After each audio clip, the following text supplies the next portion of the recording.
going to call John O'Naylor. Thank you, Mr Chairman. Mr Chair, for many years now there has been state houses that have been sold.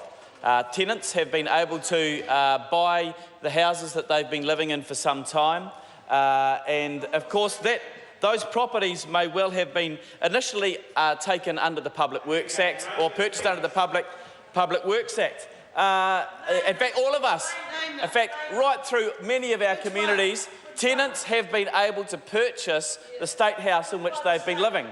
And yet, at that time, I have not heard any of these people on the other side of the House up in arms saying this is infringing on the property rights of the people who initially owned that land,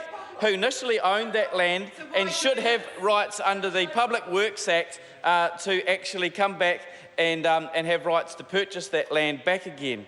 Mr Chair, this is not a significant change. This is, and yet, and actually, there's quite often within bills that come through this House, in the 2 years that I've been here, on a number of occasions, there are tidy up bits in those bills which clarify, which ensure that the language is right and clarify how things have been in the past and are going forward. Mr Chair, there is, as I said, no specific changes here. And so what I think we've just heard from Mr O'Rourke, his take on clause 10 here, but in fact, actually what it says is to avoid doubt, sections 40 to 42 of the Public Works Act 1981 do not apply and have never applied. Now this is not, and so then it goes on to list those things which are included in those where those things are not applied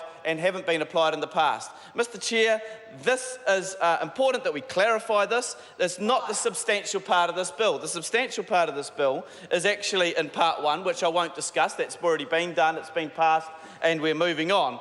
But part 2 has got some tidy up language in it to ensure that actually going forward there is no ambiguity, there is clear understanding about which types of land, which types of purchases that have been made under the Public Works Act don't actually apply, and haven't applied before, but the clarity will be there.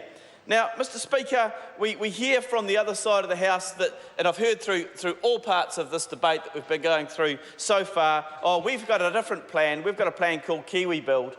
Mr Chair, I understand that actually if those houses were ever to be built, I doubt they will, under that scheme, but actually if that was ever to happen, those properties would ultimately need to be sold. But of course, they wouldn't be able to sell them if people were trying to stop these provisions from being in place. So I haven't heard a rational reason yet for actually pulling this out and debating it separately, it needing to go through the Select Committee process.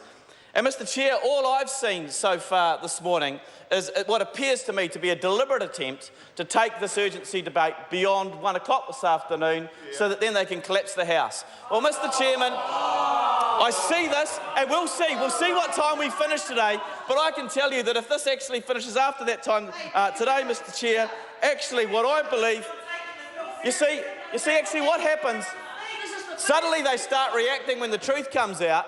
And yet what I've heard over time is accusations against this side of the House and saying that our members' bills are wasting Parliament's time. Well, I would like to see that actually going forward today, we won't waste Parliament's time. We'll do this in a timely manner. Thank you, Mr Chair. I'm going to call